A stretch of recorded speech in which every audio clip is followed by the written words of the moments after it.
Assalamualaikum warahmatullahi wabarakatuh. Halo sahabat beriman, kembali lagi di channel kita. Sebuah kehormatan bisa kembali menyapa kalian semua untuk berbagi kisah-kisah penuh hikmah dari para kekasih Allah.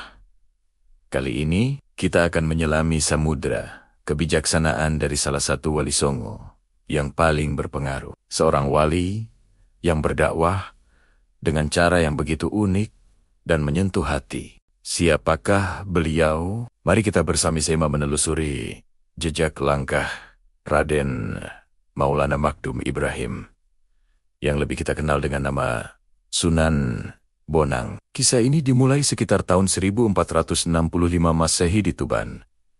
Lahirlah seorang putra dari pasangan Sunan Ampel dan Nyai Ageng Manila. Anak ini bukanlah anak biasa. Ia adalah cucu dari Syekh Maulana Malik Ibrahim, sang pelopor wali songo generasi pertama. Sejak kecil, tanda-tanda kecerdasan dan kesalehan sudah terpancar dari dirinya. Ditempa langsung oleh sang ayah, Sunan Ampel, di pesantren Ampel Denta Surabaya, Raden Makdum Ibrahim tumbuh menjadi pemuda yang haus akan ilmu. Bersama saudaranya, Raden Kasim atau Sunan Derajat, dan sahabatnya, Raden Paku atau Sunan Giri. Ia memperdalam ilmu agama hingga ke negeri seberang, tepatnya di Pasai, Aceh. Di sana, mereka berguru pada Syekh Maulana Ishaq. Setelah merasa cukup, mereka kembali ke Jawa dengan semangat membara untuk menyebarkan ajaran Islam. Raden Makdum Ibrahim pun memulai babak baru dakwahnya di daerah Kediri. Namun, dakwah di Kediri bukanlah perkara mudah. Masyarakat di sana masih sangat kuat memegang teguh ajaran Hindu-Buddha dan kepercayaan animisme. Metode dakwah yang keras ternyata tidak membuahkan hasil. Sunan Bonang pun menyadari, untuk menaklukkan hati, kita tidak bisa menggunakan paksaan, melainkan harus dengan sentuhan kelembutan dan kebijaksanaan. Beliau akhirnya memutuskan untuk pindah ke tanah kelahirannya, Tuban, dan merumuskan strategi dakwah yang baru. Disinilah kejeniusan Sunan Bonang mulai bersinar terang. Beliau mengamati dengan saksama budaya dan kesenian masyarakat Jawa.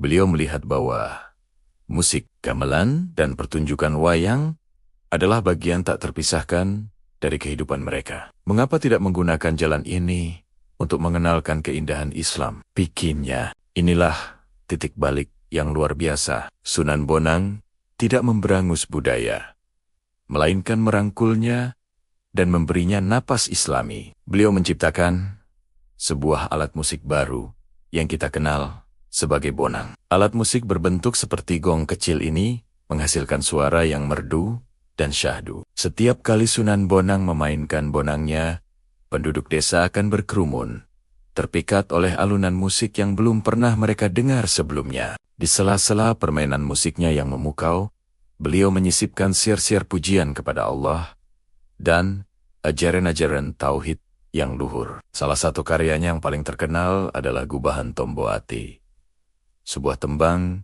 yang hingga kini masih menyejukkan jiwa kita semua, mengingatkan kita tentang 5 obat penyembuh hati. Tidak hanya melalui musik, Sunan Bonang juga memodifikasi pertunjukan wayang. Beliau menambahkan karakter-karakter baru dan mengubah alur ceritanya. Kisah-kisah Ramayana dan Mahabharata yang sudah akrab di telinga masyarakat diadaptasi dengan memasukkan nilai-nilai Islam. Tokoh-tokoh wayang seperti Pandawa tidak lagi digambarkan sebagai dewa, melainkan sebagai satria dengan akhlak mulia yang mencerminkan sifat-sifat Islami. Melalui lakon-lakon inilah pesan tentang keesaan Tuhan, pentingnya keadilan, dan akhlakul karimah tersampaikan secara halus namun mengena. Pendekatan budaya ini terbukti sangat efektif. Islam tidak lagi terasa sebagai ajaran yang asing dan mengancam. Sebaliknya, Islam hadir sebagai penyempurna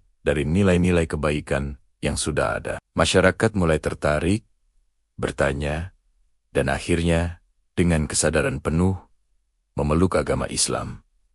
Pesantren Sunan Bonang di Tuban pun menjadi pusat pendidikan Islam yang melahirkan banyak kader dakwah tangguh. Salah satu kisah yang paling melegenda adalah pertemuannya dengan Raden Said, yang kelak kita kenal sebagai Sunan Kalijaga. Saat itu, Raden Said masih dikenal sebagai Berandal Lokajaya, seorang perampok budiman yang merampas harta orang kaya untuk dibagikan kepada fakir miskin. Suatu hari, ia melihat Sunan Bonang, seorang syekh yang tampak sederhana namun membawa tongkat dengan hiasan emas. Niat untuk merampok pun muncul. Dengan sigap Lokajaya menghadang Sunan Bonang. Namun, apa yang terjadi selanjutnya sungguh di luar dugaan. Dengan tenang Sunan Bonang berkata, "Untuk apa engkau mengambil tongkat ini? Lihatlah di sana. Aku bisa mengubah buah aren itu menjadi emas untukmu. Dengan izin Allah." Sunan Bonang menunjuk sebatang pohon aren, dan seketika buah-buahnya berubah menjadi emas berkilauan. Lokajaya terperangah, namun keserakahannya masih menguasai. Ia memanjat pohon itu. Namun yang ia dapatkan hanyalah buah aren biasa. Ketika ia turun, Sunan Bonang telah mengubah rumput di sekitarnya menjadi untayan perhiasan emas. Peristiwa ini menyadarkan Lokajaya. Ia tersungkur di kaki Sunan Bonang, menyadari bahwa yang dihadapannya bukanlah orang biasa. Ia menyadari bahwa kekayaan sejati bukanlah harta dunia, melainkan ilmu dan kedekatan dengan Sang Pencipta. Sejak saat itulah, Raden Said bertobat dan memohon untuk menjadi murid Sunan Bonang. Di bawah bimbingan Sunan Bonang, Raden Said bertransformasi menjadi seorang wali besar, Sunan Kalijaga, yang juga melanjutkan dakwah melalui jalur kesenian dan budaya. Kisah ini mengajarkan kita tentang kekuatan kesabaran, kebijaksanaan, dan kemampuan untuk melihat potensi kebaikan dalam diri setiap orang. Bahkan pada seorang perampok sekalipun, Sunan Bonang tidak menghakimi, melainkan membimbing dengan penuh kasih sayang. Sepanjang hidupnya, Sunan Bonang tidak hanya dikenal sebagai seniman dan pendakwah, tetapi juga seorang sastrawan ulung. Karyanya, Suluk Ujil, dianggap sebagai salah satu puncak sastra pesisir. Dalam karya ini, beliau menguraikan ajaran tasawuf dan filsafat Islam dalam bentuk dialog puitis yang indah antara dirinya dan seorang cantrik bernama Ujil. Ini membuktikan kedalaman ilmu beliau yang melampaui sekadar syariat, namun menyelam hingga ke hakikat makrifat. Sunan Bonang wafat pada tahun 1525 Masehi. Namun, warisannya tetap hidup abadi. Ada beberapa versi mengenai lokasi makam beliau. Ada yang meyakini di Tuban, ada yang di Lasem, dan ada pula yang percaya di Pulau Bawean. Perbedaan ini justru menunjukkan betapa besar cinta dan penghormatan masyarakat di berbagai daerah kepada beliau. Dimanapun jasadnya bersemayam, yang pasti, semangat, ajaran, dan karya-karyanya akan terus menginspirasi kita. Sahabat beriman, dari kisah Sunan Bonang, kita belajar banyak hal. Pertama, dakwah yang paling efektif adalah dakwah yang menyentuh hati, bukan yang menyakiti. Kedua, budaya lokal bukanlah musuh, melainkan bisa menjadi jembatan untuk menyebarkan kebaikan. Dan ketiga, setiap orang memiliki potensi untuk berubah menjadi lebih baik jika kita membimbingnya dengan cara yang benar dan penuh kasih sayang. Semoga kita bisa meneladani kebijaksanaan